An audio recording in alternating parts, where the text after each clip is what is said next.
राज्यामध्ये मात्र अनेक ठिकाणी संतोष देशमुख यांना न्याय मिळण्यासाठी मात्र आक्रोश मोर्चे निघत आहेत।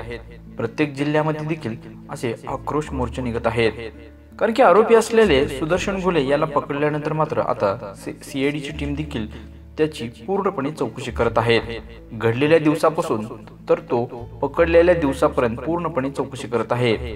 तसेच त्याची पार्श्वभूमी देखील गावकऱ्यांनी काही माहिती समोर दिली आहे, परंतु गावकरी प्रत्यक्षरित्या गुन्हा दाखल करण्यासाठी समोर देखील येत नाहीत अशीही प्राथमिक माहिती समोर येत आहे।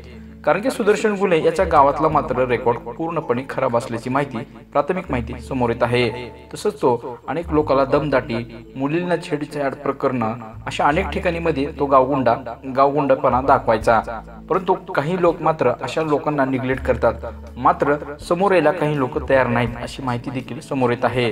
त्यामुळे आरोपीची पार्श्वभूमी देखील वाईट असल्याची माहिती समोर येत आहे। तसंच राज्यामध्ये सरपंच संतोष देशमुख यांना न्याय मिळण्यासाठी आता प्रत्येक व्यक्ती समोर येत असल्याचं माहिती समोर येत आहे। तसेच अनेक दिवसापासून या गोष्टी घडलेल्या आहेत, मात्र याला न्याय मिळणं हे देखील तेवढंच महत्त्वाचं आहे। त्यामुळे या अनुषंगाने मात्र राज्यामध्ये अनेक ठिकाणी आक्रोश मोर्चे देखील निघत आहेत।